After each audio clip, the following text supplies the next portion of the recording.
It appears to be a memorandum authored by Advocate de Kock and one other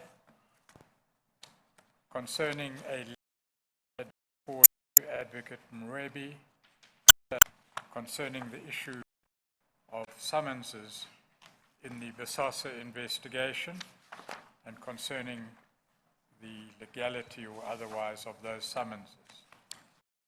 I'm sorry, that A, is that 449? 445. 445. Okay, thank you. The conclusion is on 469. Thank you.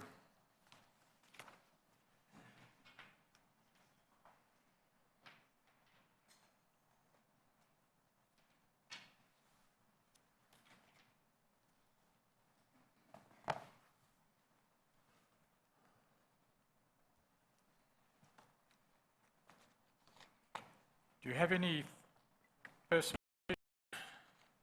challenges or controversies to subpoenas issued pursuant to the BOSASA investigation? I'm well aware of all the subpoenas issued, as I was asked to intervene with some of them. And do you have any information regarding this particular document? I do have information regarding this document. Would you tell the chair of that information, please? Chair, in terms of the subpoenas issued, and there were two specifically that come to mind. Three, my apologies. Three.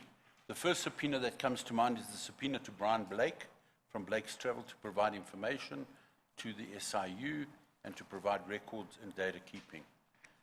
The second one is one that was issued to Mark Taverner and to Sharon Taverner. I was asked to personally get involved and to intervene with those subpoenas as well, and to try and make them, how can I put it, to go away, stymie them, to just take time. The information that was given to me, Chair, was that the longer it takes, the less important it is, and it'll also give time to clear up things. Or to just make sure there were delays in them appearing in court. As was standard practice, correct. Yeah. Okay. So on the one hand, there is an investigation by law enforcement authorities. That's correct. Into the affairs of BOSASA and others. Correct? That is correct. Pursuant to that investigation, it appears that certain summonses were issued. That is correct. BOSASA had an interest in avoiding execution of those summonses. That is correct. And whilst you were considering what you should do, you were favored with what the law enforcement agency was saying about those summonses. That is correct. And in particular, you were favored with an opinion authored by Advocate de Kock regarding the legality of the very summonses which you had an interest in challenging and wished to challenge. That is correct. Then if we could go to Annexure Q10, please.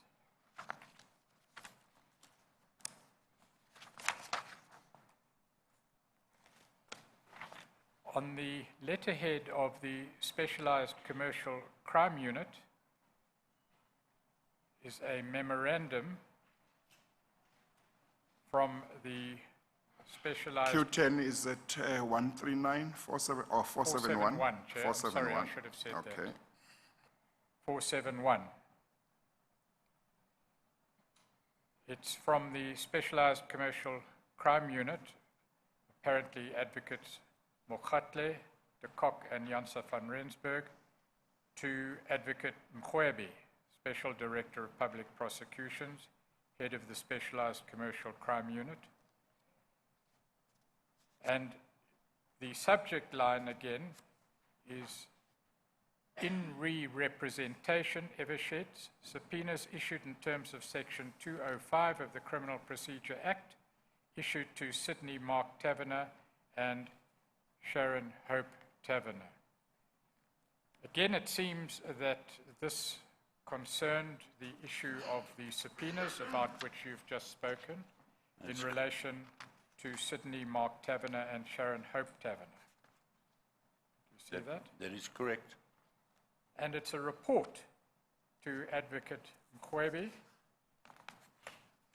concerning the status and perhaps to the legality of those summonses. That is correct. And is this one of the, well, you've already told the Chair these were two of the summonses about which BOSASA was concerned That is correct, Chair. and concerned to take action in regard to. That is correct. And you were in receipt then of communications concerning the status of those summonses from the Specialized Commercial Crime Unit concerned. That is correct. If we could go to page 474, please.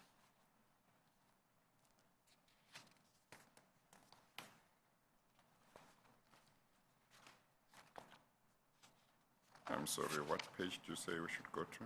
474, Chair. Okay, thank you.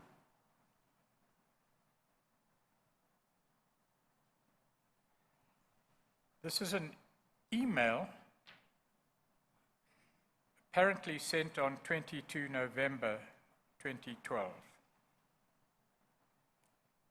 And next to the designation from, it appears that that name has been scratched out. Do you know anything about that? Chair, this is as I received the document, that's how I provided it. I did not scratch it out. It did seem to be scratched out. I remember, sorry, it was scratched out by Mr. Richmond M.T. before he handed it over to me. Right. And you don't know what was scratched out? Well, he didn't scratch it out properly. Do you know So what appears under the You can scratched out actually, part? you can actually see on the from, after the line at the bottom, at the top, it says from there, and you can see a J, you can see a K, I can see an I can see an L, I can see a P, and I can see an A. So one can presume from my ability to decode certain figures, this is Jackie Lepinka, Chair. Well, the person who Yes. scratched out, apparently to conceal from whom the email came, must have forgotten to scratch out the apparent author of the document at the bottom of the page. That is correct, Chair. And there the name Ms. Jackie Lepinka appears. That is correct, Chair. So it appears, at least on the face of it, that this email came from Ms. Jackie Lepinka, whose position or designation at the time appears to have been Manager Executive Support to the National Director of Public Prosecutions.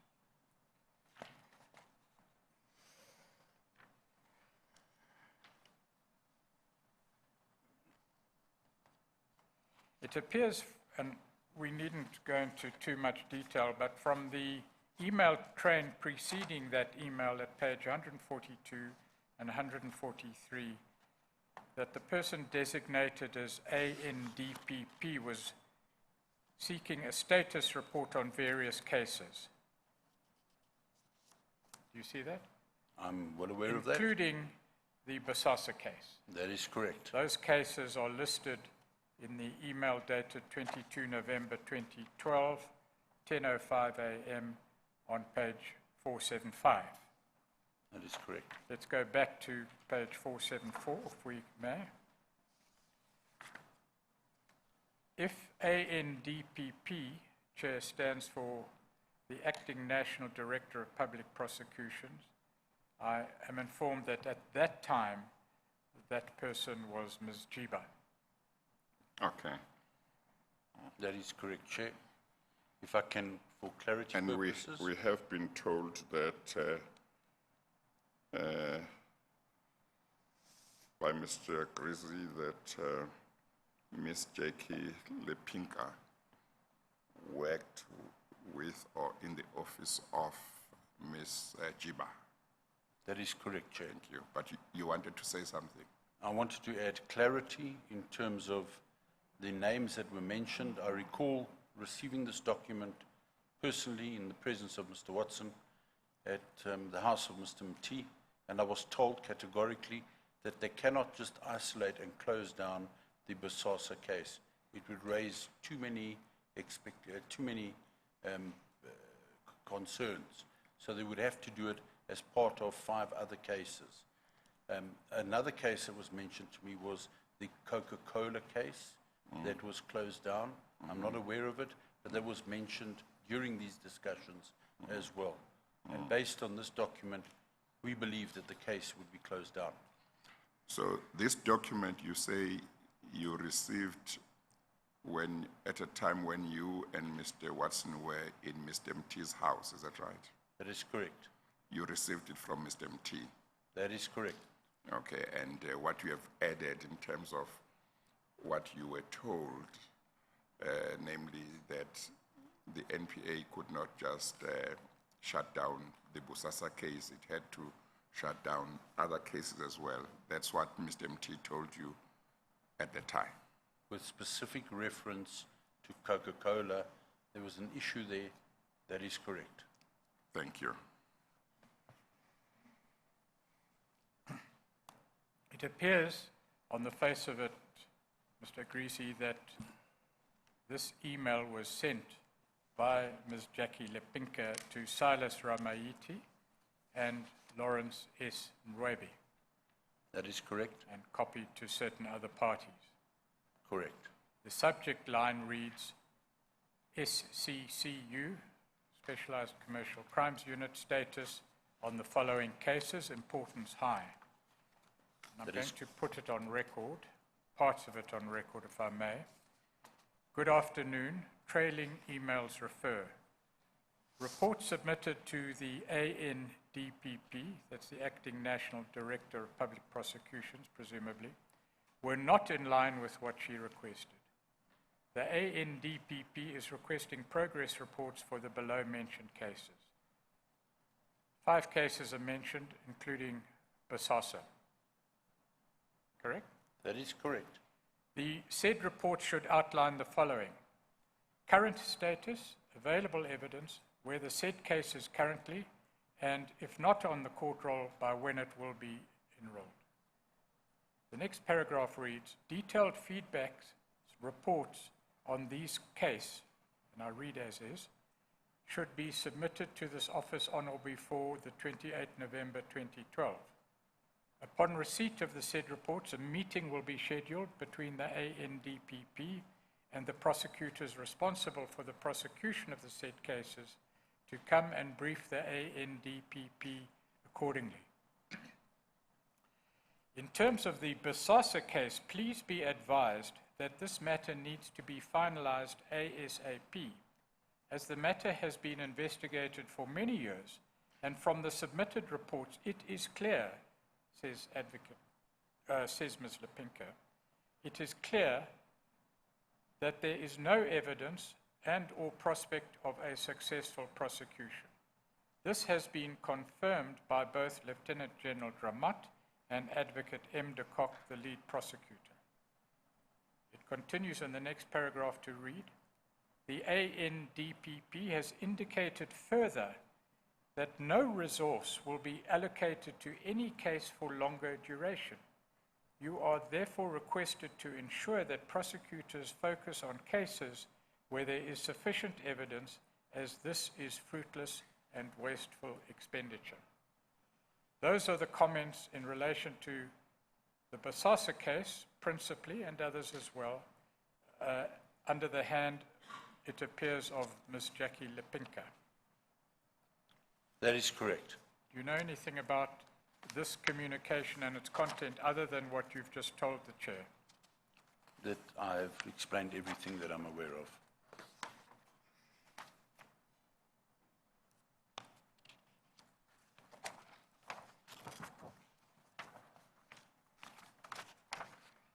We can go then to page 478, which is Annexure Q12. By the way, all these documents, I presume, from your evidence, and all the documents listed under the head Annexure Q were documents received by you from Mr. MT in the manner you've referred to in evidence. That is correct. Well, perhaps we should go to page 476 first, which is the first of the emails in the email train to which we are now referring. It reads, "Dear colleagues, the above matter refers," and the above matter is SCCU status on cases including BOSASA. "Please note that the ANDPP would like to discuss the above matters with your principals on Thursday, 22 November 2012 at 1000 hours in the NPS boardroom. Kindly confirm availability. Kind regards, Palesa." Do you know who Palesa was? I'm not fully aware. I've never met with Palesa. All I know is that when I looked at the authenticity of the email, I picked up that, that there was a chain and it showed authenticity. It seems that there was a meeting in prospect regarding these cases. That is correct. Let's move on then to another document in the bundle of documents marked Annexure Q. That's the one that appears at page 478. It's Annexure Q12. Again, it's on the letterhead of the Specialized Commercial Crime Unit. It's addressed to Advocate M. Mokhatle, Acting Regional Head, SCCU, from Advocate de Kock, and it's dated 26 November 2012. And the subject line is the progress report on the BOSASA investigation. Now, we know that earlier on you referred to another progress report under the hand of Advocate de Kock. You see that? That's correct. The email chain in which Ms. Jackie Lepinka makes her comment concerning the status of the case against BOSASA and said that there was no evidence or any prospect of a successful prosecution, is dated the 22nd of November 2012. That's right. Advocate de Kock, who has seemed to play an important role in the contemplated prosecution, her memorandum to Advocate Mokhatle is dated 4 days later, the 26th of November 2012. That is correct. And its subject is progress report on the BOSASA investigation. It's clear from the content that it is indeed a progress report on the BOSASA investigation. I just want you to mention to the Chair a few lines contained in the report to indicate what Advocate de Kock's view was at that stage. On page 478, under summary of the available evidence, it reads, "The SAPS investigation clearly indicates criminal behavior on the part of Patrick Gillingham, W.D. Mansell, R. Hoeksma, and others." You see that? I do. Then on page 479, under matters under investigation and way forward, the document reads, "The investigation of the matter is not yet completed and a charge sheet has not been drafted. Almost 200 statements have been obtained since the start of the investigation. We are still of the view that the investigation will take another 6 months to complete. Advocate van Rensburg and myself are in regular contact with the investigators." Then under the head anticipated date of enrollment, it reads, "It is difficult to speculate on the anticipated date of enrollment, but it would definitely be impossible to enroll the matter prior to 14 February 2013. And then over the page, on page 480, other issues. The investigation in relation to others, it appears from the document, was still in progress. And Mr. Cox says, "I cannot give a summary of the nature and quality of the current and still to be obtained evidence, except to say that we do not anticipate it to be challenged on any known grounds."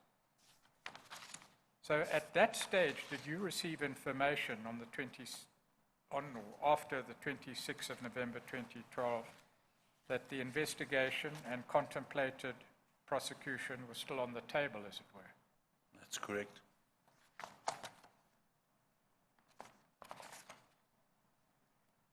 Then on the 30th of April 2013, it appears approximately 5 or 6 months later, there is another progress report on the BOSASA investigation that apparently ended up in BOSASA's possession. It's again addressed to Advocate Mkhwebe, Special Director of Public Prosecutions, and it appears to have been authored by, amongst others, Advocate de Kock. It's dated 30 April 2013. Correct. 1.1 reads, in response to the request for more information and a detailed report in respect of the progress with the investigation of Pretoria Central CAS, and there's a reference number, I wish to report as follows. The first heading is the prosecution of Patrick O'Connell Gillingham. It reads, I'm busy working on a draft charge sheet in respect of Patrick O'Connell Gillingham. The proposed charges against him involve corruption, money laundering, and fraud. And then certain details are given. And then on page 483, Advocate de Kock says, apparently, I am of the opinion that it will be possible to enroll the matter during the second half of 2013, as indicated before. So it's apparent from what she says is that a prosecution against Mr. Gillingham is not only possible, but is capable of being enrolled during 2013. That is correct. Then, under the paragraph number head 1.3, the prosecution of the BOSASA group of companies, the document reads, it is anticipated that the evidence of the corrupt relationship between Patrick O'Connell Gillingham and various individuals within the BOSASA group of companies, namely W.D. Mansell, Angelo Agrizzi, Carlos Bonifacio, Andres van Tonder, Franz Hendrik Steyn-Forster, and others, will be sufficient to prosecute the said individuals for inter alia money laundering and corruption. And she then talks of a second draft sheet that will be prepared.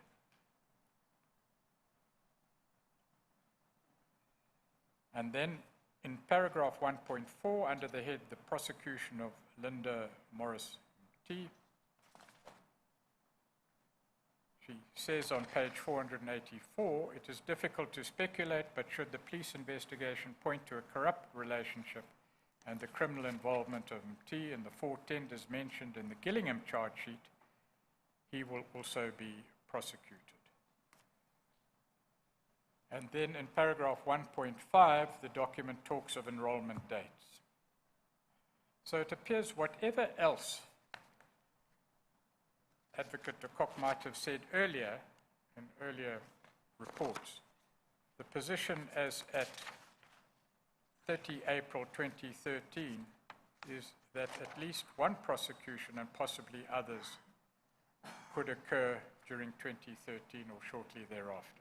That is correct. And that knowledge came to your attention, despite the contradictory reports earlier. Is that correct? That is correct.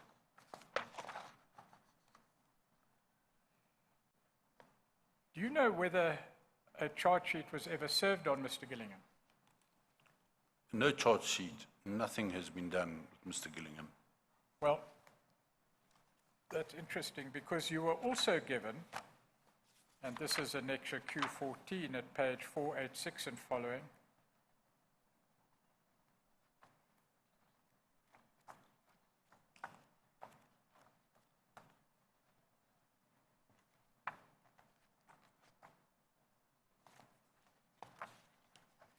you were actually given the draft charge sheet That is correct. before he even received it. Before anybody received it. And it's headed Draft Charge Sheet, POC Gillingham, 30 April 2013. That is correct. And contained in the charge sheet are a number of alleged acts, some of which you have given direct evidence about. That is correct. And then if one goes on to Annexure Q15 at page 502 of S2,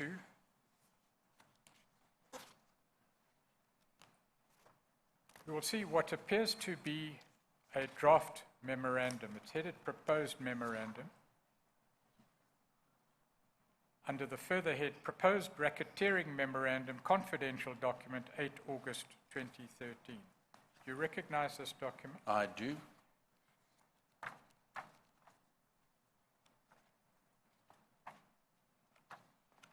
It appears from page 510, where there are a number of headings and no content to those headings beneath, that this was an early draft of this confidential document. Correct. What is this document? This document was provided to me via Richmond MT. It was dated 8th of August. I received it, if I recall correctly, mid-August in 2013, and basically what it talks about is the racketeering and charges regarding to racketeering that will be brought. That were contemplated. Correct. If you go to page 505, under the heading D, Identification of the Accused, there are listed some 27 people and entities who apparently are those that are intended to be subject matter of the racketeering charges. That's correct. And you were informed of this fact. That is Again, correct. before the memorandum was even complete. Correct.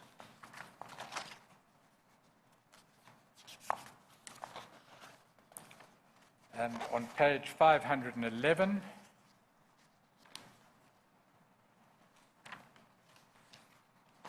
once again a draft document.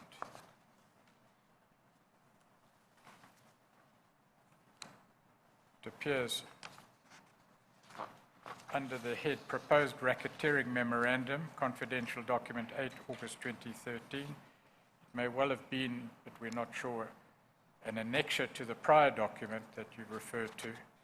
But again, it's a provisional draft authorization in terms of Section 2.4 of Act 121, 1998, and that is the Prevention of Organized Crime Act. Correct. So you would have known at that stage that charges were being contemplated in relation to racketeering in terms of the Prevention of Organized Crime Act, Correct. before any such charges were actually leveled. That is correct. And in fact, it is followed by a provisional draft charge sheet. And the accused, some 27 accused, are listed on page 513 and 514.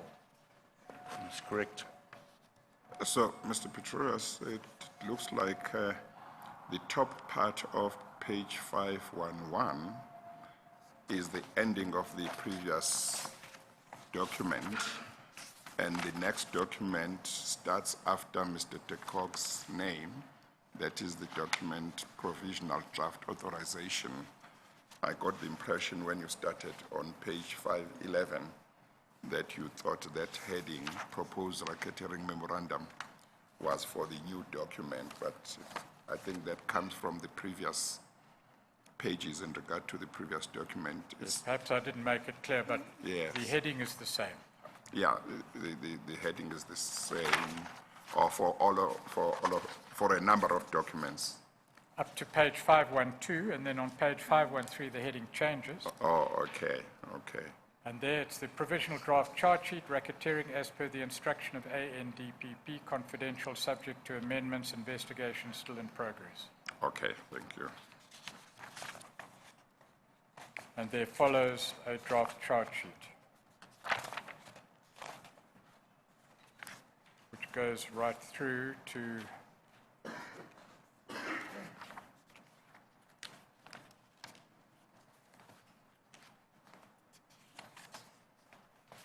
page 555. 555. Yes, Chair. I'd better check.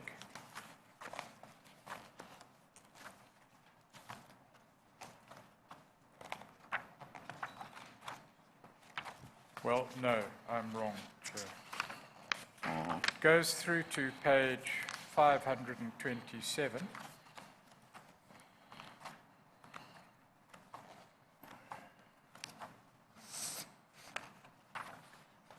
And sets out the detail of racketeering charges.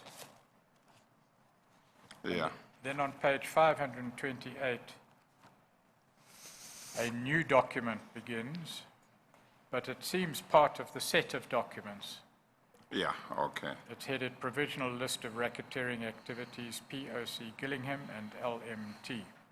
Note, Yeah. this list is still incomplete and subject to amendments, draft document only, confidential for attention of Advocate Mkhwebi, Advocate Mosing, and the ANDPP only. Okay.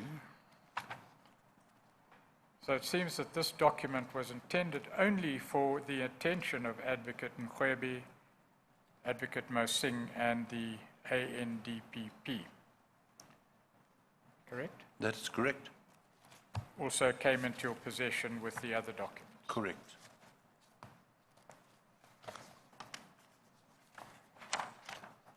Let's go then, please, if we may, Mr. Agrizzi, to Annexure Q16, page 557. This document, about which you will hopefully testify to the Chair now, was this document another set or of another source? It didn't come to you via Mr. MT. This document came to me via Mr. MT and Mr. Watson. Are we at 557? Correct. But this is not a document purporting to come. Sorry? Are we at 557? I'm sorry, Chair, yes. Yeah, okay, all right. Thank you. What I'm trying to indicate, Mr. Agrizzi, Yes. you and I know at this stage, and the Chair will know shortly, I don't think it's a problem leading you on this. This is not a document that purported to come from the National Prosecuting Authority. No, not at all, no. But it does relate to the issues that we have discussed. Correct. And it's the note you referred to this morning that we should get to. Well, we're finally here. Thank you. Explain, there is a note at the bottom that appears to be a note that was placed on this document on one of those sticky notes. That note which says, received from Mr. MT in 2013, notes in his handwriting what Juba said they should be. Is this part of the original document? That is correct. It is. Sorry, this is part of the documents that I submitted. I think Mr. Pretorius is asking about the note that says received from. Yes, Was no, that- that was just the indicator note, so that that I was- knew, it's I a note remember, made- I recalled it. It's a note made after you had received the document. Correct. Okay. Was that a note made by a person as part of this investigation or at a time is- later than the origin when this document originated? No, this was made by the investigators when they tagged the file to actually make a note there that it was received. So we should ignore that. The note, yes. You can give that evidence. Thank you. All right. So you tell the Chair, please, what this document Chair, is. this document was written to me while I was sitting in the study. That's the document at page 557. That's right. It's got Yes. 238 It's a- on top of it. It's a handwritten document. That's right. It's called assignment writing pad. Just repeat that. It's got the assignment writing pad. There's a barcode there. This particular paper on which this document was written, do you know where it came from? I haven't got a clue, but what is interesting is if we know the university, they'll be able to scan that barcode in and tell you which student was using that pad. Be that as it may, tell the Chair what this document is all about, please. Chair, we were having a meeting, and it was post one of the meetings with, that MT had with And who were having a meeting? myself, Richmond MT, were having the meeting. The two of you. That is correct. Okay. You can't remember when. The meeting was held in 2013. I can't recall, yeah. but I do recall that it was at his house. And Yes. we used his notepad because he wrote it down for me. Okay, yeah. Continue, tell us how it came about. We discussed what had happened as we would normally after his meeting with the ladies, as he put them. So the ladies he referred to was Snake and Jay. That's Miss Jiba and Miss Lepinka. Okay. Yes. We never, just so you know, Chair, we never ever use their names in Yeah, these. you these, just use the code names. code names. But for this purpose, I'll use their full Yes. names. Okay. So we spoke about, he said, we've got to challenge the legality of the SIU report. Two bases. That's MT writing this down. He's giving me instructions Yeah. to take to the attorneys Yeah. and to give them a guideline on drafting a letter. Material to challenge. Correct. Yeah. The first thing that was mentioned was that the legality of the SIU report in its entirety must be challenged. And that is because, according to the evidence which is contained in the report, the way that they obtained subpoenas, the way that they obtained evidence was tainted. And I recall them using the term fruit of a poison tree. So if there was fruit of a poison tree, you could never regain that specific type of evidence. That's what was explained to me By Mr. MT. by Mr. MT, yes. Yes. So If you it was would made, pause there. I'm sorry to interrupt you, yes, but you're having this discussion with Mr. MT. The context of the discussion is a potential challenge to the investigation that was conducted by the SIU. that is correct, Chair. We know from the documentation that you received from the from Mr. NPA from the NPA via Mr. MT that indeed there were a number of opinions and there was commentary regarding the legality of the SIU investigation. That is correct. Just to put it in its context. I'm sorry Correct. I interrupted you. I won't again. Not a problem, For Chair. long. So this was an instruction document, like a blueprint manual to go back to the attorneys so that the attorneys could actually draft a letter requesting this information, requesting that the case be closed down and not be prosecuted, because based on the fact that they had broken the investigation, stymied it, because they had gotten fruit from a poison tree. That's why he mentioned it. The other thing is that Brian Biebuck, the attorney, was to write that the fundamental rights have been encroached upon of the individuals. The next point was timelines, that the timelines for Okay, this... you know, maybe it would have been better if you first read what is written here, then you can Okay. I'll explain do if that. you are able to each one what it related to That those makes- items. That makes sense Yeah. to me as There is well. the legality of the SIU report. You have dealt with that. I think that one could understand. The second one is evidence as contained in the report and how it was obtained or it may obtained. You said you were told by Mr. MT that there was a reference to fruit of the poison tree. Correct. And then there is legality. You want to, Sorry, if we Mr. may take it Pretorius? even more slowly, Chair, if you don't mind. yes, yeah, okay. The second paragraph, evidence as contained in the report and how it was obtained, you mentioned both fruit of the poison tree that concept? Correct. And you also mentioned the authorization for the steps taken by the investigators. That is correct. Sorry, Chair. No, that's fine. Before you proceed, you did say earlier on that this term, fruit of a poisoned tree, if I understood correctly, was something you didn't know. Is that right? Well, I Or you learned knew- about it. I learned about it through this whole process. Or by this time, you knew the term, Yes, or through these discussions? correct. Oh, okay, all right. Okay. Then the legality item, then you can take the items one by one. Okay. Legality was with regards to fruit of poison tree, and also the process followed by the SIU to get the information, and also the fact that the SIU report, before it was made public, should have gone to the president, which never happened. And there was an issue with regards to that they wanted us to highlight.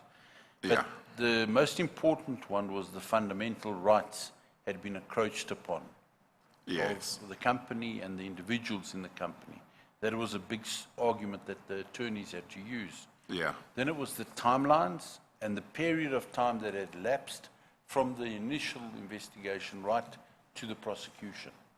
Okay. That was to be raised. The other thing to be raised was that the legal basis for the ongoing persecution, as he called it, and harassment.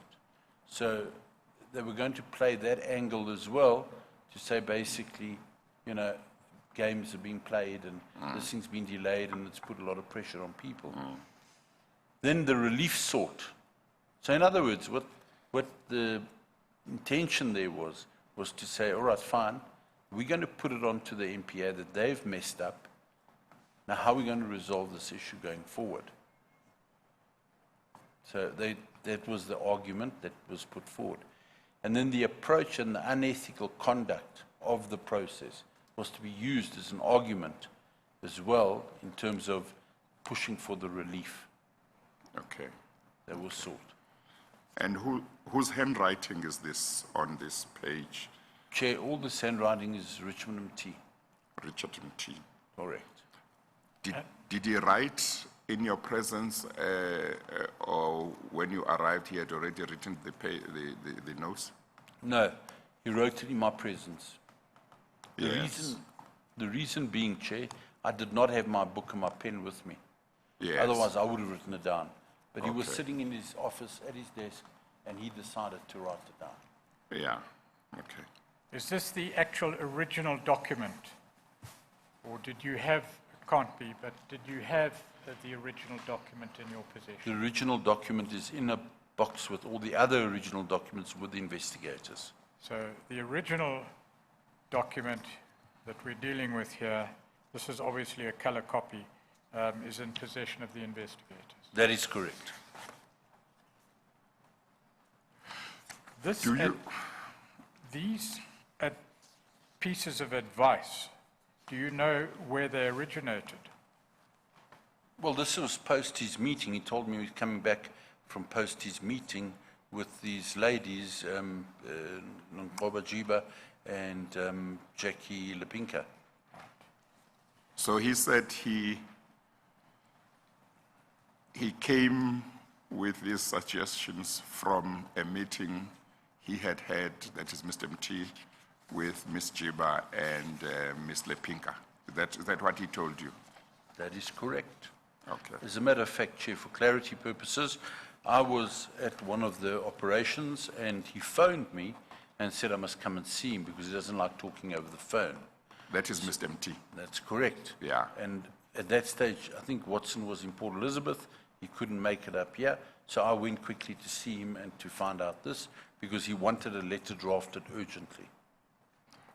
Oh, a letter being drafted by BOSASA Attorneys. as attorneys, and he wanted to tell you that there is a letter that should be written by your attorneys, that is BOSASA, and that should be written urgently. And this should cover these aspects here. Oh, okay. That is now, now, when you went to him on that occasion, when Mr. Watson was away in Port Elizabeth, I think Correct. you said, yeah.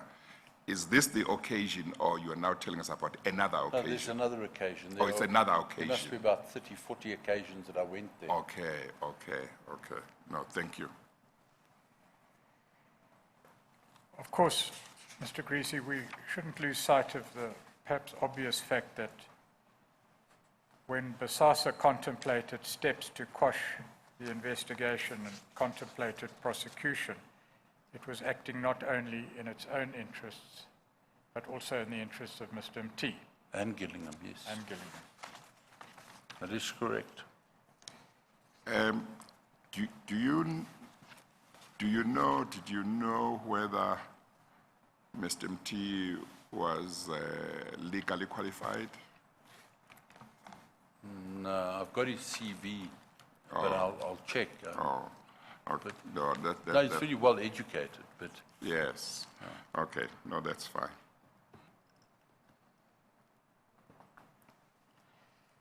Page 559 is Annexure Q17. that is correct. Again, it has what appears to be notes on a sticky note placed on the document, but because that may well be the investigator's note, we can ignore that for the moment. Correct. Would you tell the Chair, please, about this document? This document was actually written by myself whilst I was on the phone to him To who? and to Mr. Richmond Mti. So a document was drafted by the attorneys, and it is titled Reasons for the State to Provide a Nollie Prosecute on the BOSASA matter, which I then sent through to him. Well, took it through, I didn't send it through. I actually physically took it through to him. So just pause there. Yes. Pursuant to the meeting with MT recorded on page 557, Yes, you took that information correct, to the attorneys. to the attorneys. A That is- document was drafted. That is correct. You forwarded that document, or you took that document to Mr. MT. That is correct. This conversation, which you have recorded here on page 559, took place after that. Correct. Okay, go on, please. So these were the notes, once I'd given him the document that had been drafted by the attorneys. These are the notes which I'm sorry, I'm still trying to sorry, see whether we are done with the other one. You took a letter drafted by BOSASA's attorneys to Mr. Mti. that is correct. For what purpose? So that he could read it before we sent it to the NPA. Or so that he could read it and see whether it accorded with the notes that he had given you, or the tips. Correct, as Yeah. well as to be able to take it and go and check it with his source in the NPA. So he was going to take it back to the people at the NPA who had given him the suggestion of what should happen, Correct. and they would need to satisfy themselves if it reflected what they had told him, That is correct. and then bring it back to him, and then he would bring it back to BOSASA, Correct, sir. and then it would go back to the attorneys to then send it off. That is correct, Chair. Okay, all right. Now I understand. Okay. Okay, Mr. Pretorius. Yes, please proceed to explain to the Chair the contents of this note. I'll just check, was this note made at the same time that the conversation was taking place? This note was made after the conversation was taking place. So this How note, long after? about a day. He had to go and see the people at the NPA with the note, and he would come back to me and tell me when I could meet him again. I just want to establish, it's technical, don't concern yourself with the reason for my question, Mr. Agrizzi, but were the contents of the telephone conversation you held the day before you made this note still fresh in your mind? Extremely fresh. This is the note at 559 that we are talking about, right? Yes, Chair. It's a contemporaneous note for whatever purpose. Yeah, okay. Right. Please tell the Chair the contents of the note, what this note represents. So if I can just quickly go back in the previous one, I think it was 557, is the note that is given to me by Richmond MT. I take that note and I go and explain it to the attorneys. They draft me a letter, reasons not to prosecute BOSASA. Yes. Why nollie prosecute should be issued. Yes. I take the note back to him. I go through it with him. I leave it with him because he's then going to see the ladies, Jiba and Jackie. Yeah. I leave it with him. I then phone him that evening, and he says to me, look, I must come around the following morning. So this note here emanates from the discussions that following morning. Okay. So the following morning at 7 o'clock, I was at his house, and we went through what he had written. Took a piece of paper from his photostat machine, and I started writing down notes. Yes. And Right, he was, before you go on, then, I have been under misapprehension, and I've, perhaps because of that misapprehension, misled the Chair. This is not a note of the telephone conversation. no, I thought this it is- was. no. So it's irrelevant whether the contents of the telephone conversation were still fresh in your mind when you made this note. No, he This is a phoned note me. of a conversation that took place directly between yourself and Mr. MT. That is correct. Thank you. So normally I would write on blue paper because I use a standard book. Yes. I didn't have the book with me. I sat with him. He had phoned me, and that's maybe where the confusion comes in. He Yes. said, we can't discuss it over the phone. I must see him the next morning. Yes. I was there the next morning. We then sat across the table.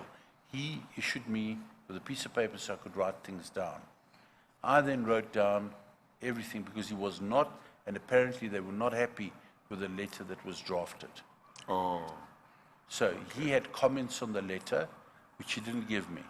He gave me he read out to me what needs to be added in. yeah, okay. So what needed to be added in is the fact that points 1 to 5 were critical. Can you just read them? Yes.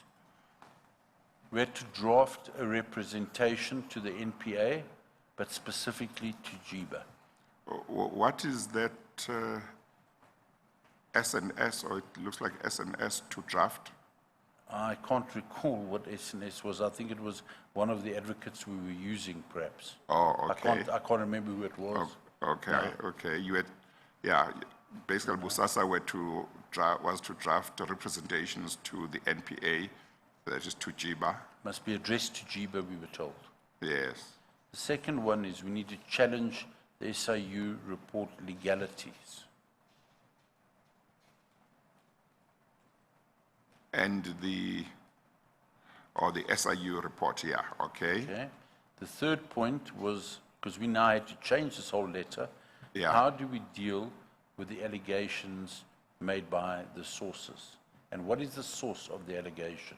Yeah, The argument there was that in terms of the criminal case that was opened up, there was no complainant statement by who was then the acting Commissioner Jenny Schreiner.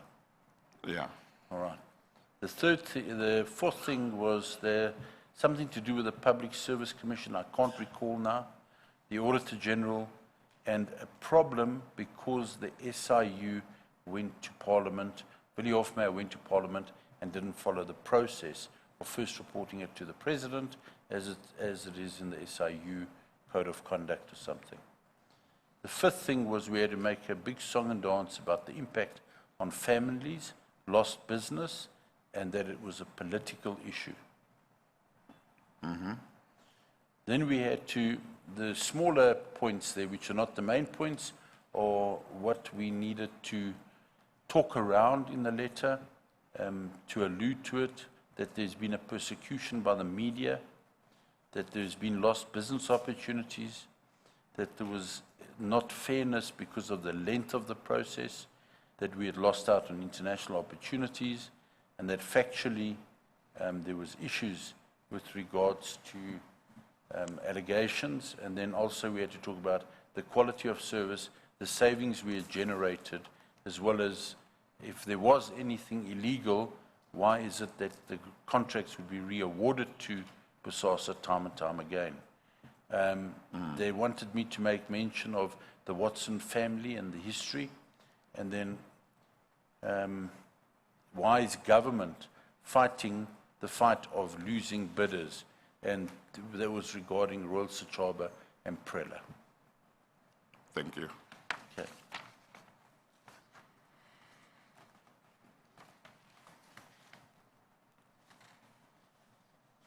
The source of this advice to BOSASA, in your mind and according to your knowledge and according to what I was told categorically that this advice emanates from the meeting that he had had with Jiba, and after he had shown her the letter that we had produced from the attorneys.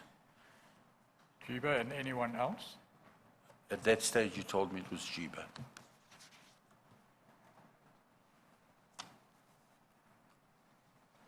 You can return to your statement, please, in the bundle S1. Do you know where they used to meet? Did he ever tell you? Yes, Chair. Opposite Savannah Hills, there's a shopping center there. That's where they met recently. And prior to that, they used to meet at Ilova, I think it was a Thrupp center, somewhere convenient. Those are the only two places I know of. You talk about recently, you mean recently then, not recently Well, I'm now. talking recently in 2016. Yeah, okay.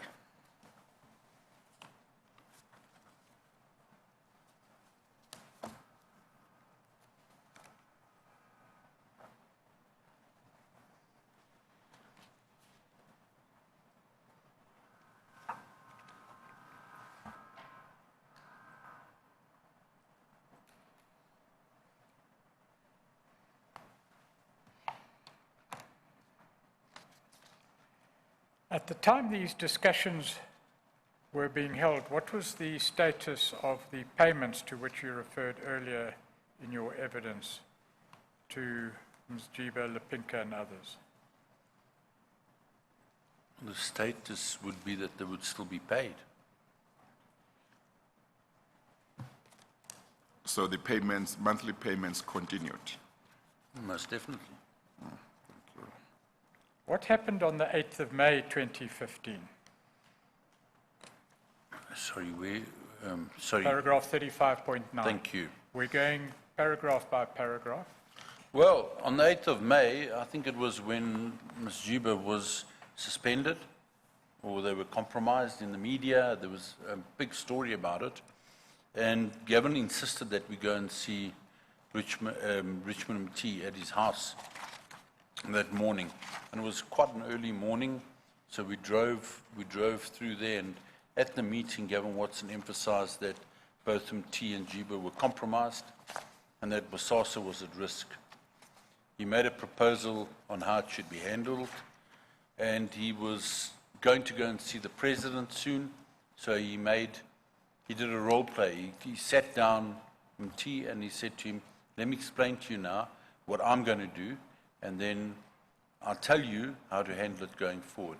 And his words were, we'll tell the president what to do and how to sort these things out, because it was getting a bit much. Who was he referring to when he said he was going to tell the president? He was talking to Richmond MT, and he was referring to the ex-president Zuma. So a conversation takes place between yourself, Mr. MT, and Mr. Watson. That is correct. At this time, the efforts of BOSASA, with the assistance of Ms. Jiba, appeared to be falling off the rails. Correct. Coming off the rails. Correct. And what is contemplated then by Mr. Watson is a visit to President Zuma. Well, he had arranged the visit already, so it was going to happen. He was just telling Richmond MT what he was going to do at the visit.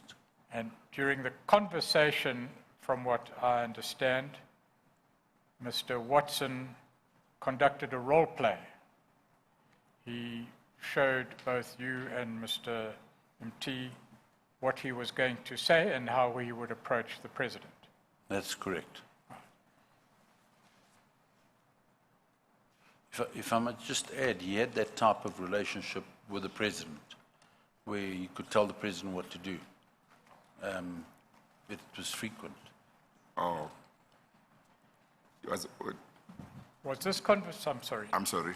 Did he used to have frequent interaction with the president, as far as you know, with the then president? Yes. So he would visit the president quite regularly. I remember the very first visit to Nkandla, he told me what a mess it was in terms of the building and that, and it shouldn't have cost 250 million rand. And then he went on about having breakfast with Lady 1, Lady 2, Lady 3, Lady 4, there, with the president's wives, that he would have to have breakfast at every single lady. Okay. Was this conversation recorded? Which one? This conversation. Oh, that this you're telling the conversation, chair? yes, it was. Right. Well, the chair doesn't know that yet. Oh, so- sorry. Sorry, Chair. Who recorded it? I recorded it. And where was it taking place? At Mr. MT's house? That is correct, Chair.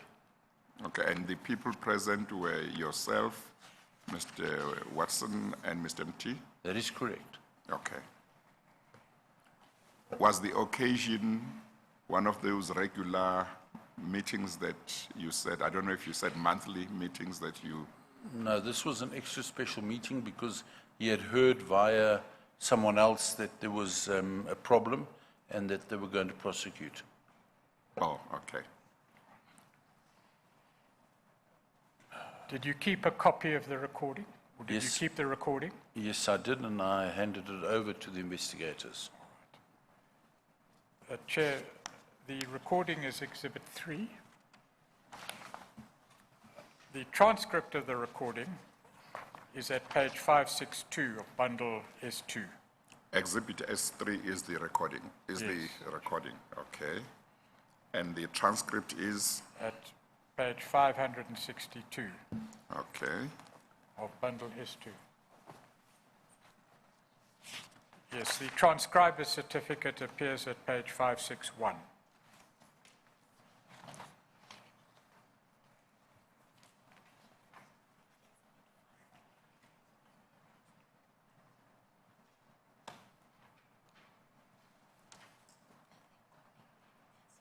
I've got it. Yes, Chair, I'm advised that I must correct the exhibit number as it appears in the statement. It's Exhibit S4. Is that right? Sorry, I'm told it's... Oh, well, I've got here. No, sorry, Chair. It's Exhibit S5. Oh, then it's one that I don't think I have. Well, it's going to be played now, Chair. Oh, okay.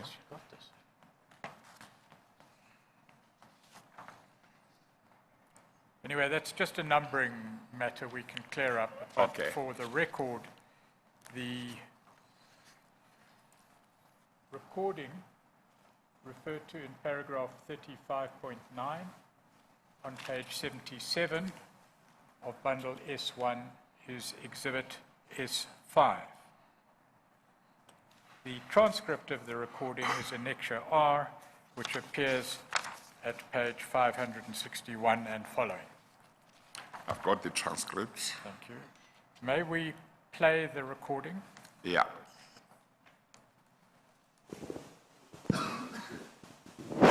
She would try to close it down twice, but Ramat didn't want to give the docket over to close it down.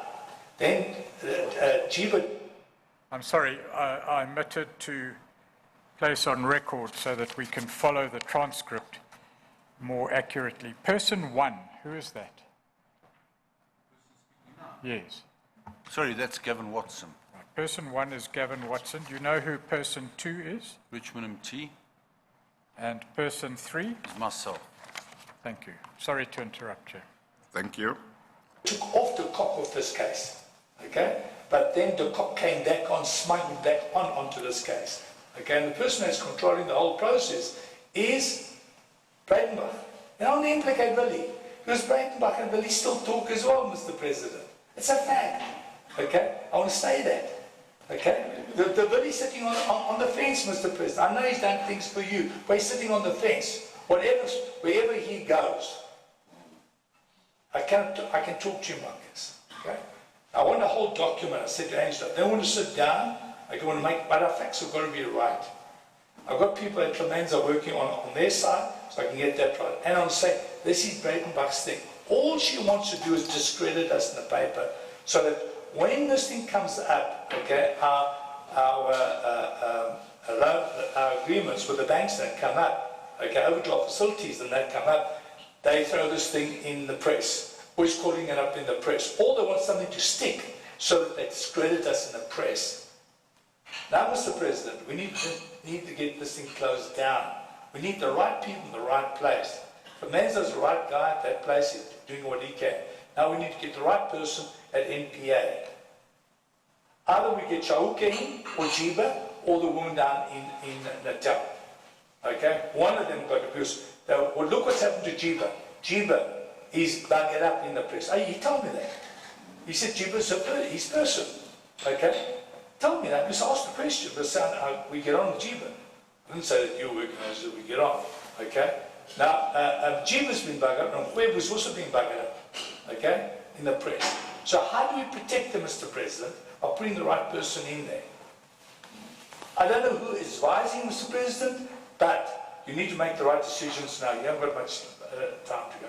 Okay, that's how I talk to you. Now we need to get our facts right, okay? Hey? No, I don't know whether the cock... Hang on, you don't know whether it's the cock and who else on that side. Because there's the Indian woman there too, I hear. So who is there? Who is in that unit? We got the opportunity now, you understand what I mean? And has Jiba got a letter of appointment that she'll be acting? Or not? She had that one that was sent.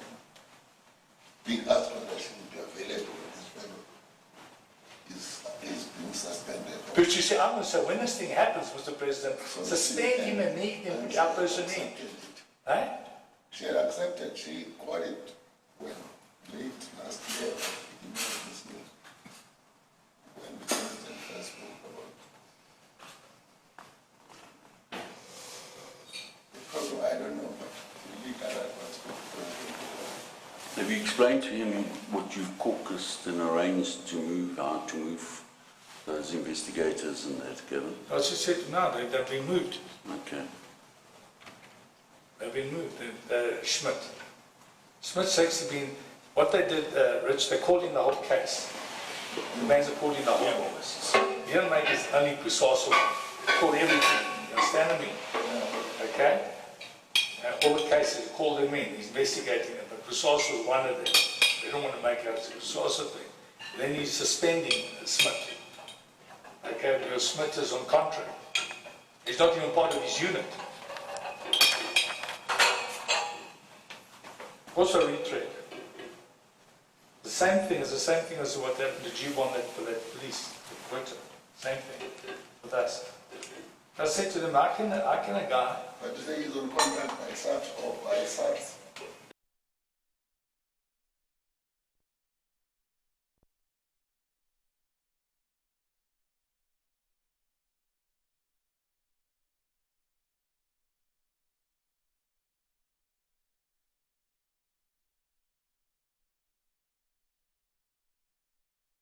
Anyway, that was a treat, because remember that unit's been disbanded, so he can't feature if he's part of that unit.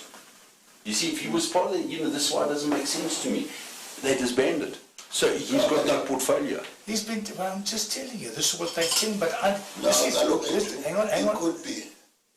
I mean, I think he's in the process of being disbanded. Yes. So it doesn't mean that he could not have been part of it, if that is true. Yeah, so we need So to it's get, possible. yeah, we need to get the right facts. So that's what I'm saying. We don't know that. Hang on, we know that this is what they're saying. Hang on, Angelo, Yeah, our guys talk, but they don't get down to the facts. Okay, this is why, so we need to have a document written, and we need to needs to be factual. This is what I'm saying to him, now explain to him. So we, on both sides. But if we make an accusation, or, I mean, it doesn't matter, we can make that accusation that there's a linkage between this guy and that rogue unit, but what happens if there's no linkage? We're going on what people tell us, but there's no factual, they've got to give us the substance of it so that we know that because if we put the document forward and it's wrong, and these guys aren't part of the rogue unit, he's got the names already of the rogue unit, then they can say, ooh, if this is wrong, how much more is wrong? I had a meeting with the guys yesterday again. Yeah. We're trying to verify things. We have to. Because I'm speaking to him now. He can verify on his side. No, but it's not a big deal, Angelo. No, Because- but Rich, you can't, No, you've no, got to I'm be saying- careful. We can't make, it's like me saying, it's like me saying hang on, let me that Western Buck sniffs cocaine, but I can't prove it. Hang on, we can prove it. Okay. They said to me, Yeah, Cecilia's guy said the same thing as the guy I met yesterday again. yeah, Said the same thing. yeah. Okay? But we need to, as I said, we need facts that we know that It's when I say beyond reproach. That's right. When I say to the president and I go to the document, it's got to be factual. Okay, so I'm just saying what he needs to do on his side, get out of Jackie, they will know who they're interacting with on the other side. They can ask that question. Then now I'm meeting the guy again on the senior counsel again on Monday to go through that again. We want to know facts. Because once it's on paper, we bug it. Exactly. Hang on, the president going to think, oh, this is a jerk, this guy. Exactly. I don't want that.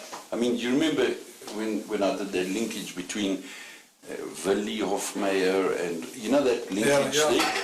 But, I mean, the fact... You see, yeah, on this one, Angelo, I want to mention Willie's name without being on paper. I agree. I want to say, Willie, listen, masquerades, Mr. President.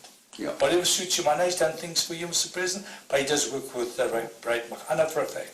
Yeah. You can say that sure, off the record. Off the record, you can say that. Okay. But what And then on the Smith case, Yes. that unit, we need to make sure that unit is a SARS unit. Exactly, that's my question. Okay, because Fernanda says it's not part of his unit. You see? It's not. Now Jackie and Jiba will know exactly what it is because they are lawyers. No, they've got a legal process, you understand? And find out for us because the president wants me to do a presentation to him when he gets back from Russia. No, me, I was saying to managing what Angelo was saying. There's nothing that stops us to make the conditions. Where we do not know, it means we verify. So we can put the names, but whether they are SARS or SABs, for us, we know them to be SABs. But we can then Assume. No, but he can. No, I'm telling you, I agree with you. the starting of sketching up the linkages is not a problem. But we don't conclude about the linkages of these fellows to SARS until we find the information. Yeah. Because we know that they have been in the case, and they have been on the case on behalf of SARS. So on the document, we just put this. Yeah. Once we could have verification about their linkages, then you can do it over the weekend. Yes, Kaluke, but I'm saying whether they are part of SARS or We not can presume. does not Just stop. get Kellogg's senior there. Just find out from what is that unit so we can verify with him.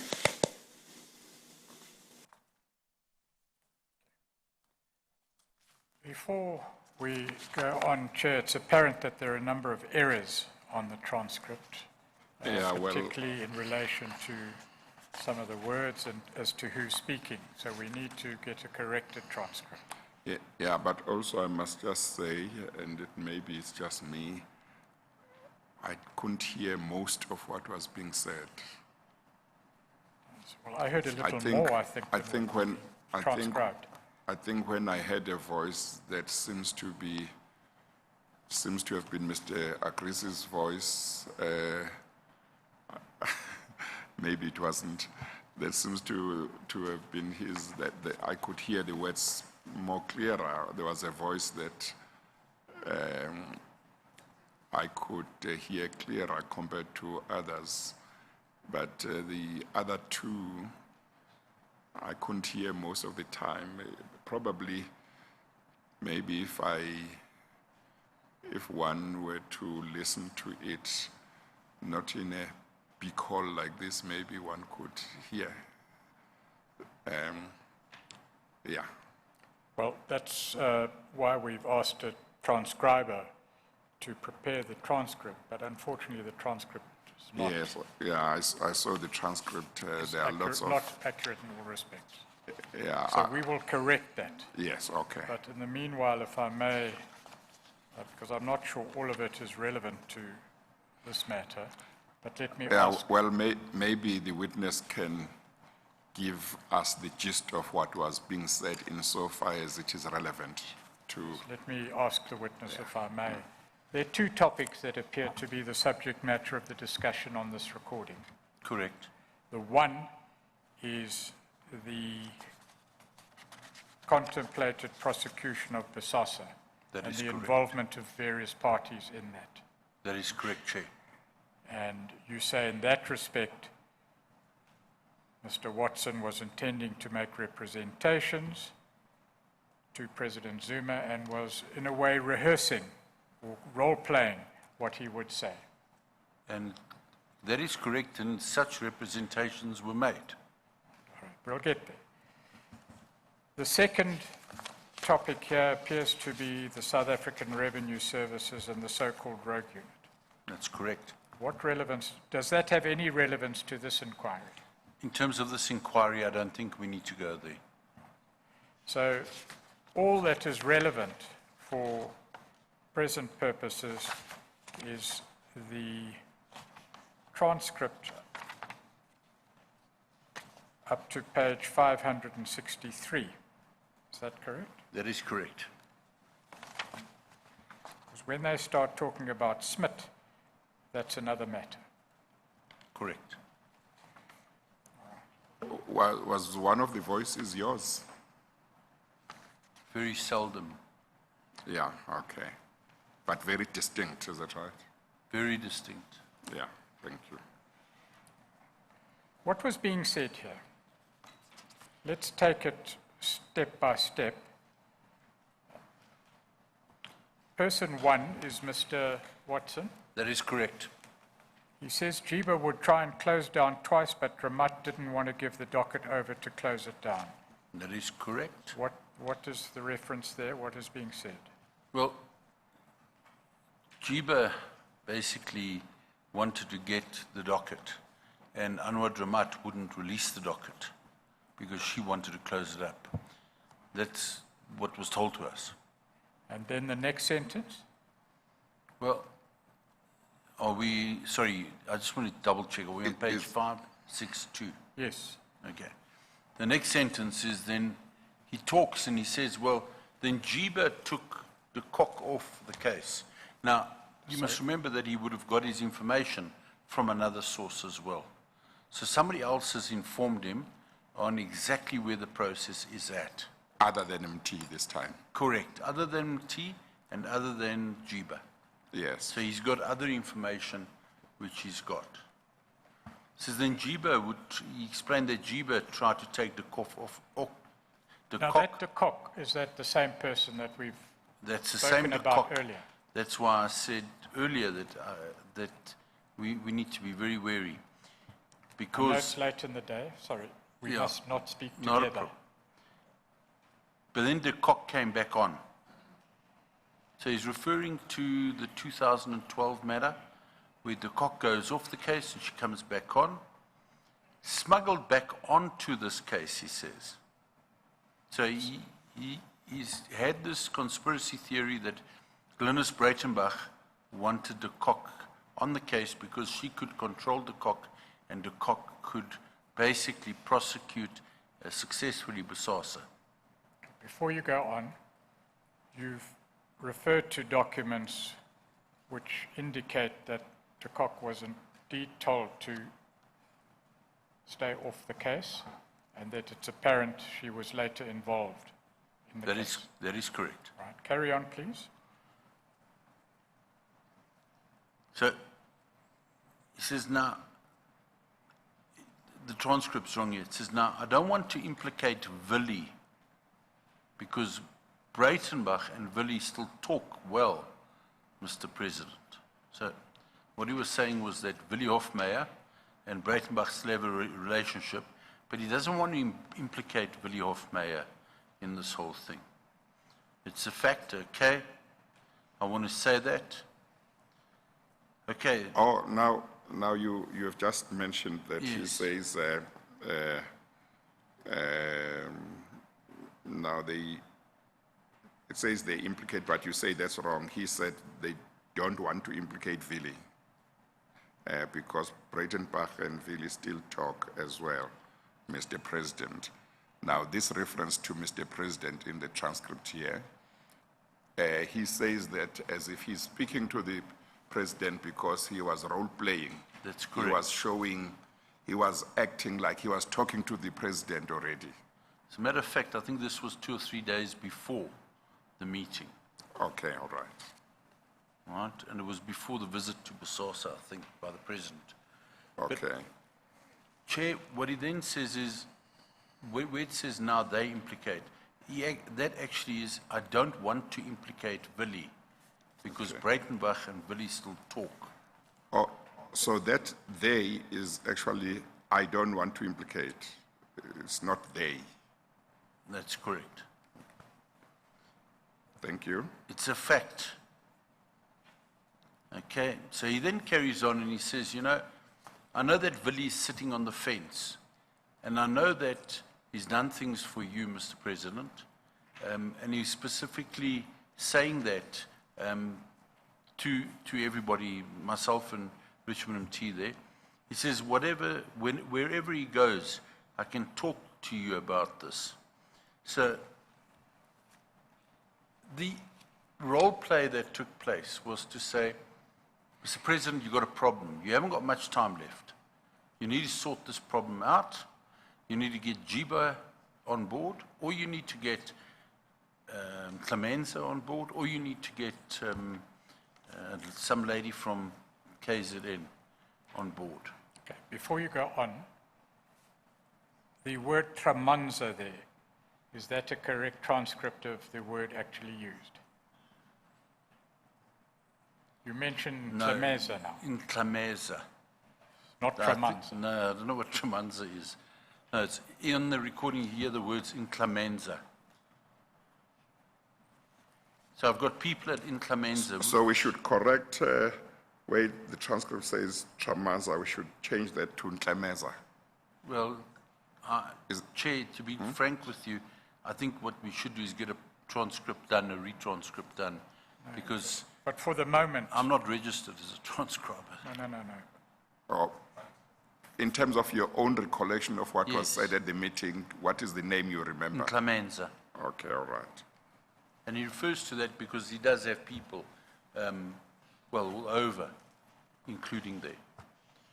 I have in Clemenza working on their side so that I can get that right. And I want to, what he was trying to get across or say is, I want to say to people that this is a Breitenbach issue. All she wants to do is discredit us as BOSASA in the paper, so that when this thing comes up and our agreements with correctional services and the banks and everything else, our overdraft facilities, when they come up, they throw this thing in the press. So what he was saying was that when this issue comes up, every time our overdraft facilities are renewed or banking facilities are renewed, then something will pitch up in the press. And he was convinced that this was being caucused by Breitenbach and by the likes of Natty Kirsch and the Stellenbosch grouping to try and bring down BOSASA and the Watsons. So then he says, who is calling it up in the press? Or they want something to stick to discredit us in the press.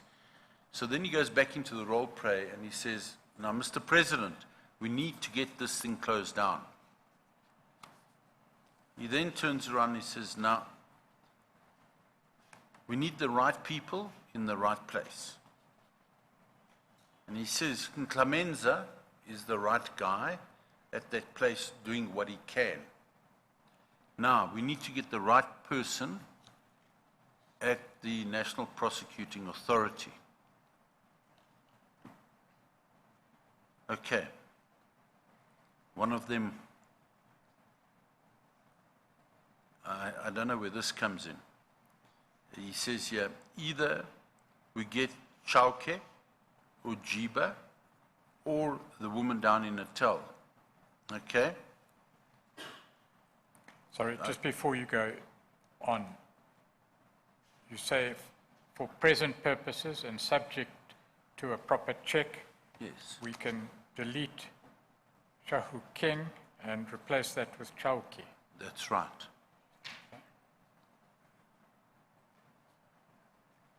Yes, and then what about one of them got a goose? I haven't got a clue where that comes from. Well, Chauke being C-H-A-U-K-E, huh? C-H-A-U-K-E. Yeah, yeah, C-H-A. I don't know why he said that or that, but that's what is on the tape. Okay. One of them got a goose. I think one of them's got to move. I'll need to listen to it again. But it's definitely one of them's got a goose, not one of that.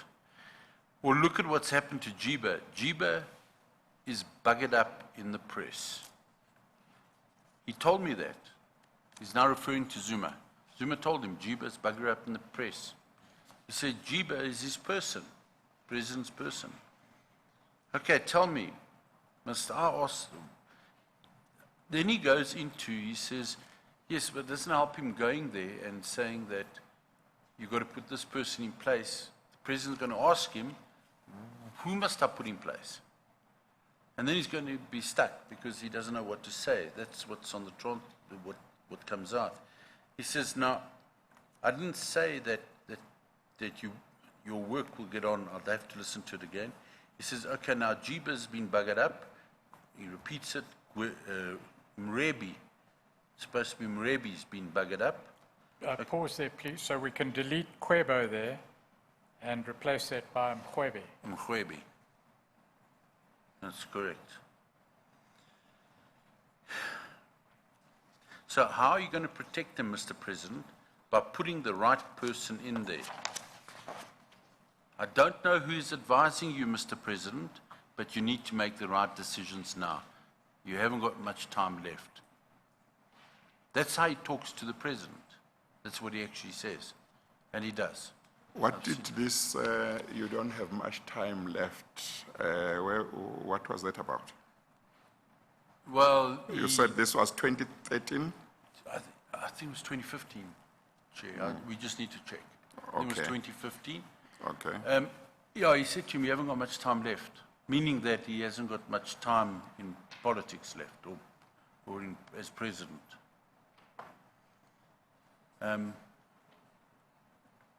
That's how he spoke to him. Now we need to get our facts right, okay?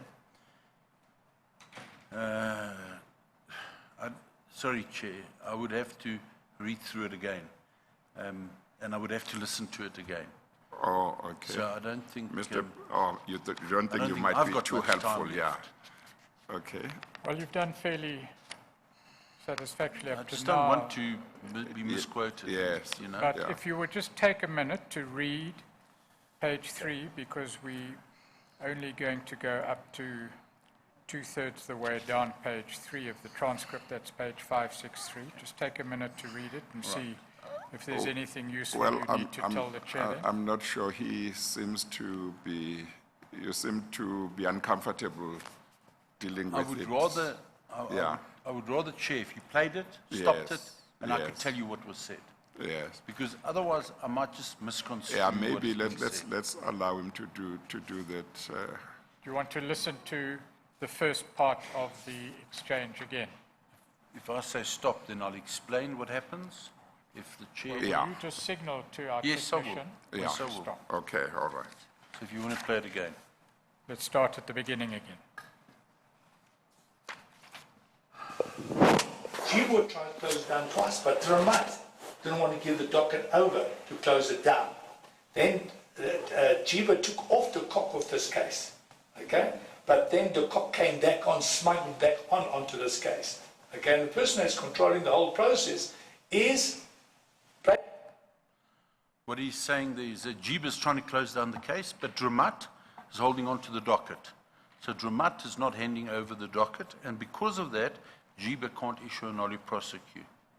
And what he's then saying is, he's saying that the person who's controlling the whole process is Breitenbach, and he doesn't want to implicate Willie, because Breitenbach and Willie still talk as well to each other, Mr. President. It's a fact. And he repeats it. He says, I want to say that. He says, Willie's sitting on the fence, Mr. President. And carry on. Well, I must just Now say implicate Willie. Hang on. Hang on. I must just say, I don't know what the technicians may have done, but it seems much more clearer now, to me at least. So I can hear much more clearer. Not good. So thank you. You may proceed. Breitenbach and Willie still talk as well, Mr. President. It's a fact. Okay? I want to say that. Okay? The Willie's sitting on the fence, Mr. President. I know he's done things for you, but he's sitting on the fence. Wherever he goes, I can talk to him like this. Okay? I'm sure you might have heard that. He says, Willie's sitting on the fence. Wherever he goes, he says, I can talk to you about this, Mr. President.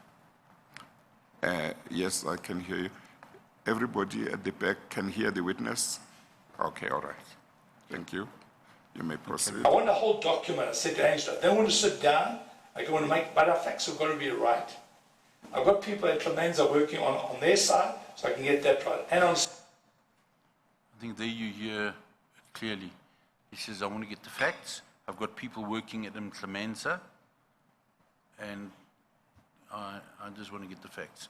What he's referring to there is often he would request me to draw up an organogram or a spidergram showing various factions within the ANC and a political overview of the ANC in the country and where the attacks were coming from. So these would be, this is what he was instructing me to do. Okay. Thank you. Say, this is Breitenbach's thing. All she wants to do is discredit us in the paper so that when this thing comes up, okay, our agreements with the banks that come up, okay, overdraft facilities and that come up, they throw this thing in the press, always calling it up in the press. All they want something to stick so that they discredit us in the press. I think that's self-explanatory. I think it's much clearer now as well. Yeah. Continue. Now, Mr. President, we need to get this thing closed down. We need the right people in the right place. Clemenza's the right guy at that place, he's doing what he can. Now we need to get the right person at NPA. Either we get Chauke in, or Jiba, or the woman down in Natal. Okay? One of them got abused. Now, well, look what's happened to Jiba. Jiba is buggered up in the press. He told me that. He said Jiba's his person. Okay? Tell me that, because I asked the question, because we get on with Jiba. I didn't say that you're working as we get on. Okay? Sorry, Chair, is there anything I need to explain? I think I could hear. Yes. Continue. Now, Jiba's been buggered up, and Kwebu's also been buggered up. Okay? In the press. So how do we protect them, Mr. President, by putting the right person in there? I don't know who is advising, Mr. President, but you need to make the right decisions now. You haven't got much time to go. Okay, that's how I talk to you. Now we need to get our facts right, okay?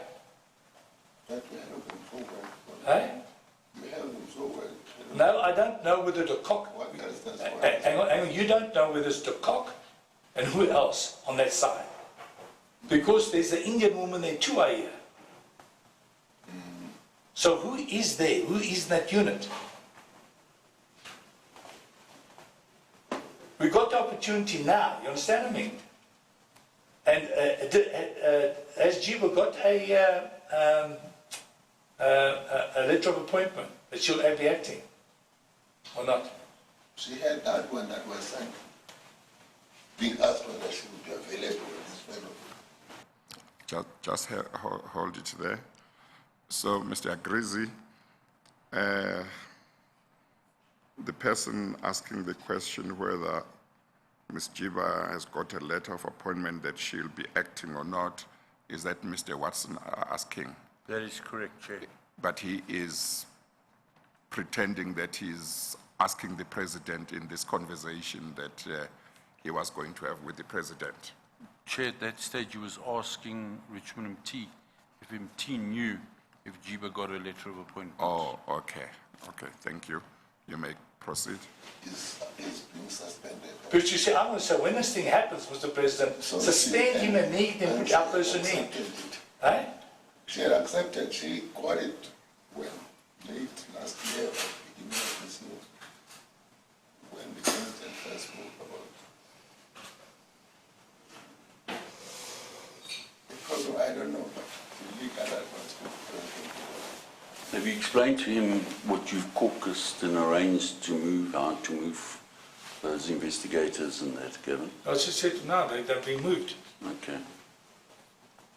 They've been moved. Schmidt. We don't have to Schmidt's go on, actually been, we don't have to go on any further because the topic of the conversation apparently changes now. Yes. But Okay, would thank you. the last portion there, you are person 3, and you say to Gavin Watson, have you explained to him what you caucused and arranged to move out, to move those investigators and that Gavin? What were you saying to Gavin? Have you explained to whom? What I was asking Gavin to explain to Richmond T was how he had arranged with various other people in, I don't know who, he wouldn't reveal to me who he was dealing with in the Hawks and in the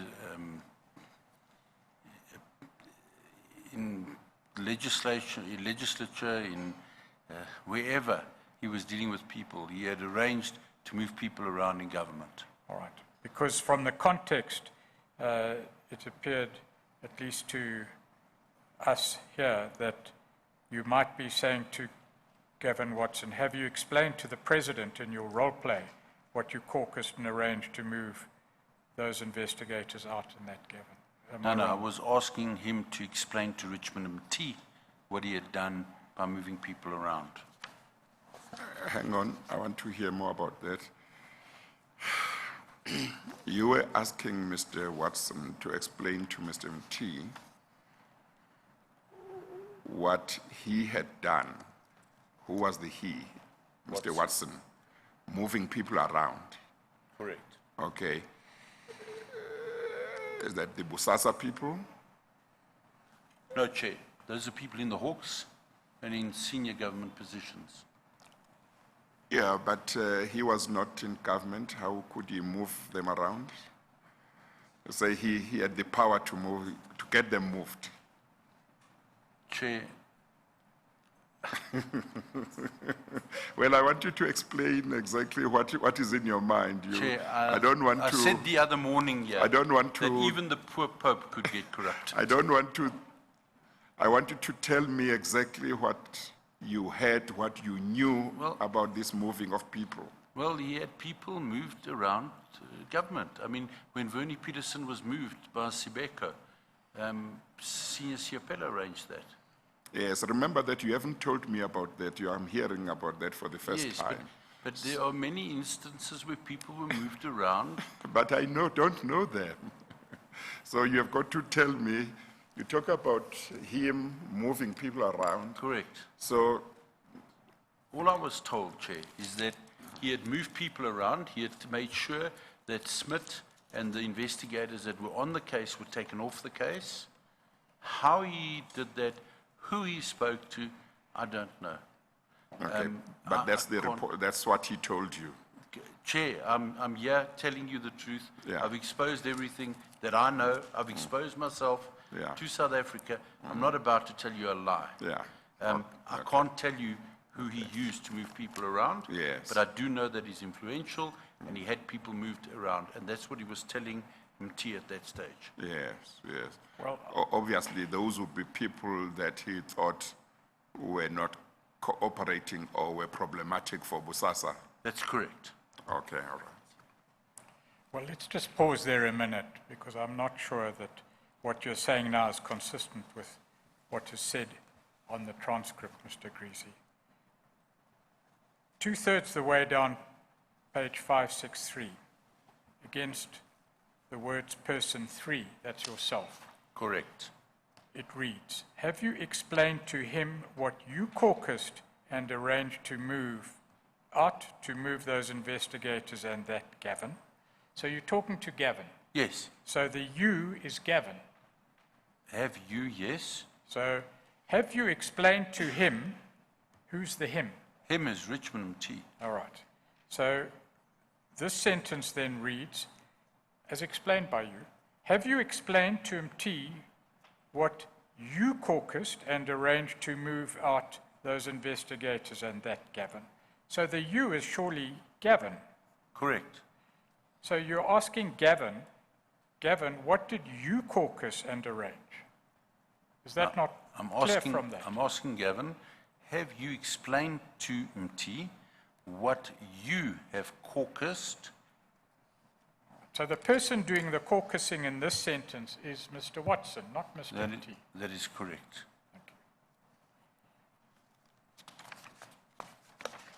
As foreshadowed, Chair, we will produce a new transcript, Yeah. perhaps with another transcriber who,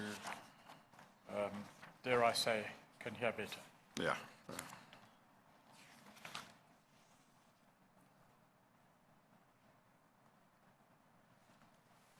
Let's go back, please, to your statement at page 77, paragraph 36.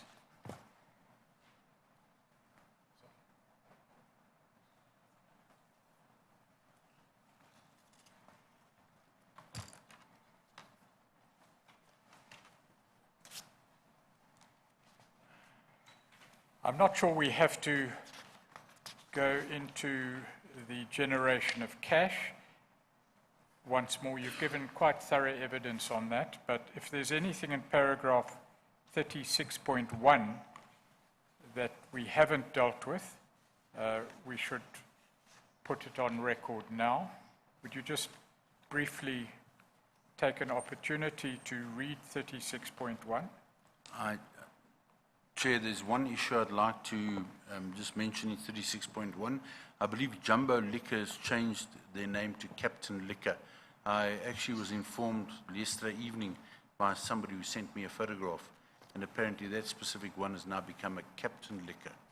So if they go there to look for the place, it'll be Captain Liquor. Yes. All right, just for clarity purposes. Okay.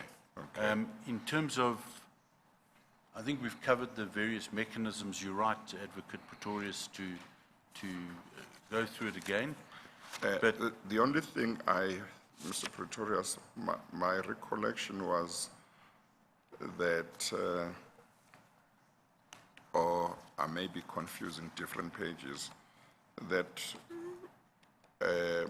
what is it, 36.1 and following related to, I thought it related to a change in the method of making payments because, was it Gillingham had expressed concern about how the NPA people were being paid, but I think that part seems to be at page 73.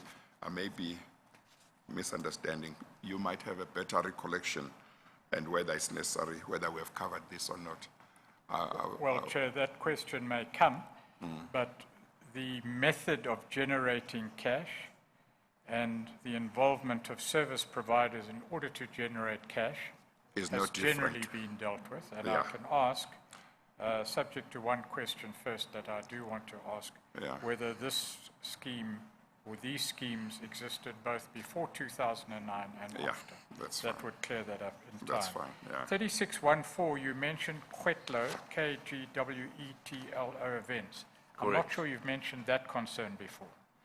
Quitlo Events was a marquee hiring company, Brian Gweb, who actually owned Kwetlo, used to work together with us. He was responsible for Corona, and then he passed on, and it was decided through Carlos Bonifacio and the accountants that they would continue using Kwetlo events to filter cash through.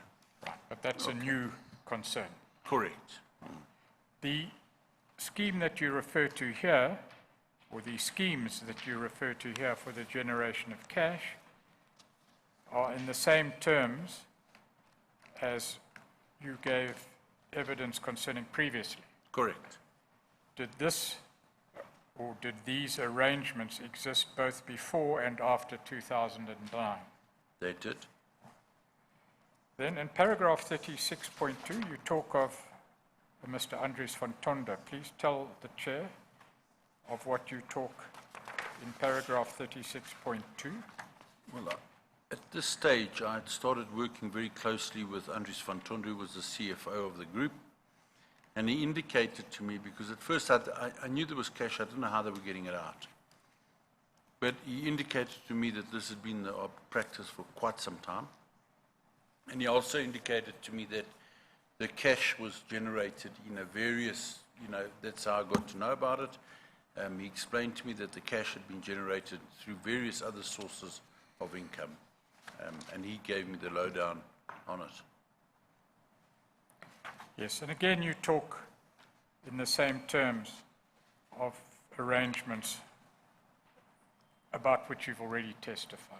You talk about, for example, the garage in Correct. Belfast. That is correct. And you talk about dummy invoices created for companies, some of whom didn't even exist. That is correct. Okay. I'm corrected, Chair. Kwetlo, I'm not sure it was Kwetlo events, but Kwetlo indeed was in fact referred to before in paragraph 13.2, just to correct that on the record. Okay, all right. And then one question in relation to that conversation, the transcript that you've testified to, the role play conversation. Yes. Do you remember more or less when that conversation took place? It's actually recorded on a date when they verified it. I think it was 2015, and I think it was just before the president visited BOSASA, if I'm not mistaken. The president visited BOSASA, That's correct, yeah. not Russia. Sorry? No, never mind. No, he visited BOSASA and then went to Russia. Right, at Had a that same birthday. time. Correct.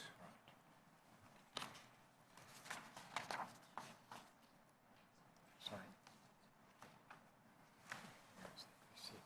And I take it it's reasonably obvious that the president referred to there was President Zuma. Oh, yes. At paragraph 37, you discuss the role of Mr. Danny Mansell and his ultimate fate. Would you tell the chair about that, please? Danny Mansell was a previous partner, as you know, of Gavin Watson.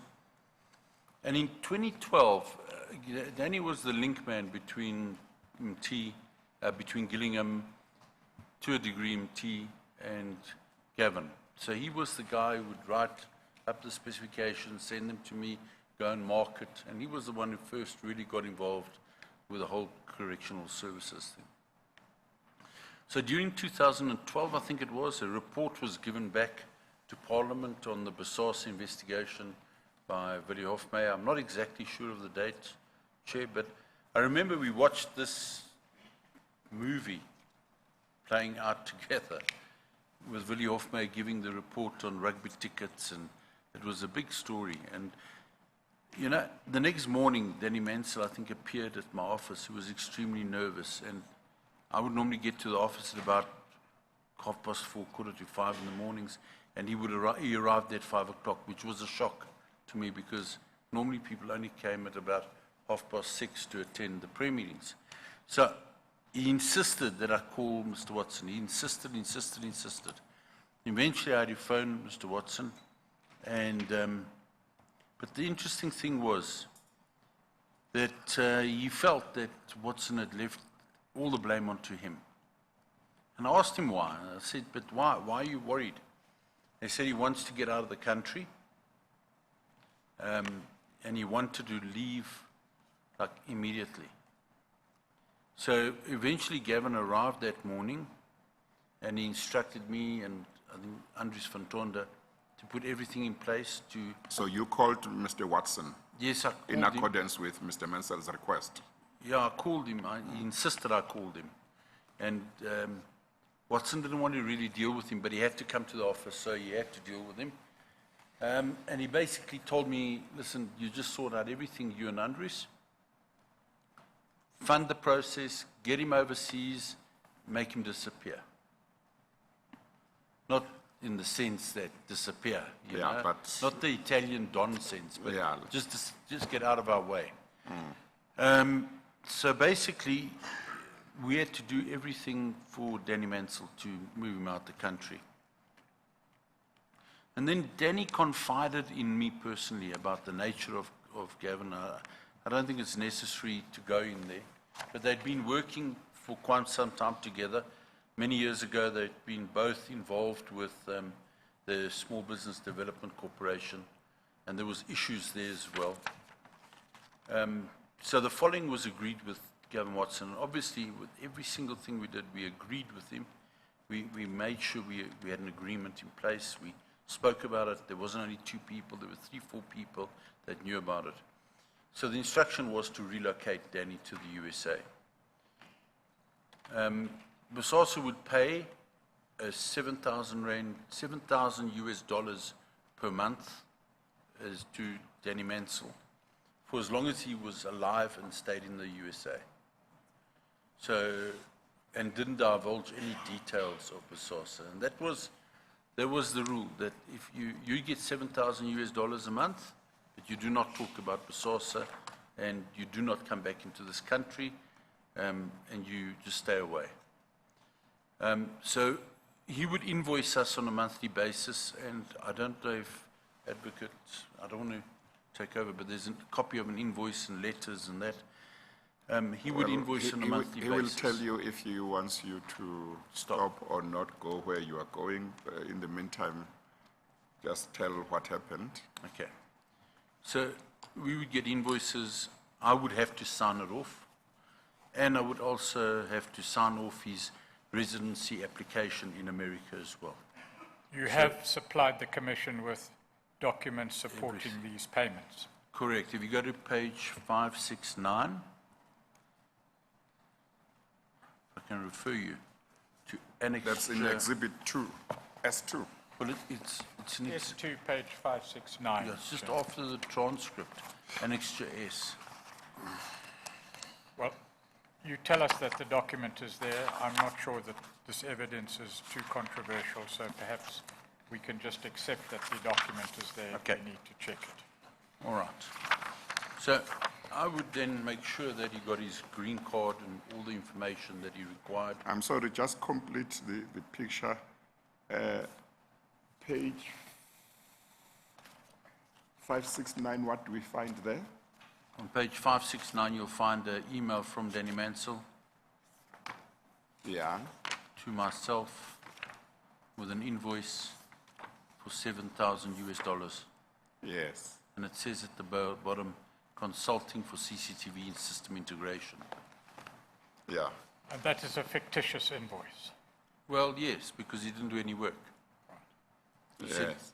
you can So see it was a false representation that he was doing work for BOSASA. Correct. Yeah, but that was basically part of the scheme in terms of which he was going to be paid.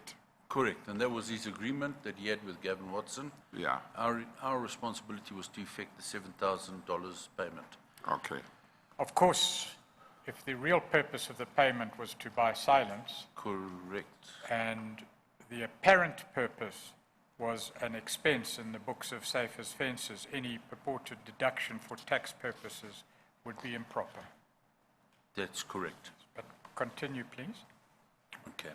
So Mansell then provided me with the documentation I had to sign and agreed to in order to facilitate his residency program in America, his application. A meeting was was then held with Gillingham.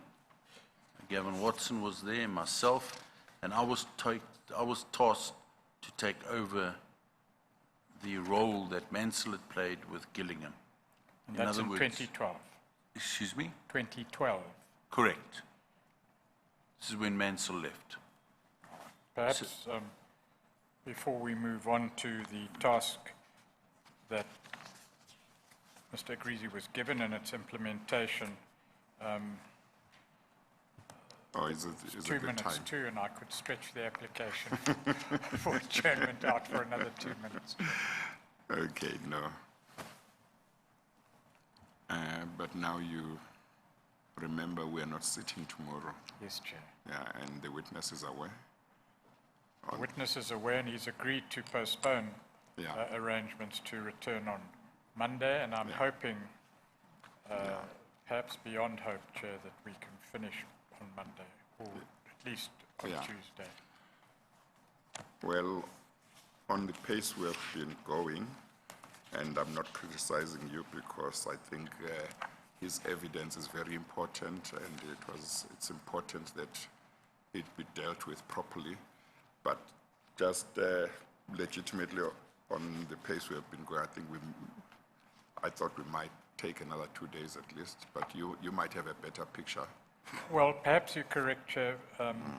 But it's okay. It's The important. council's estimates are notoriously wrong. It's important to make sure that the issues are dealt with properly. Thank you, Chair. But they are not matters to interrupt us, such as SIU reports Yeah, and the like. yeah. Okay, no, that's fine.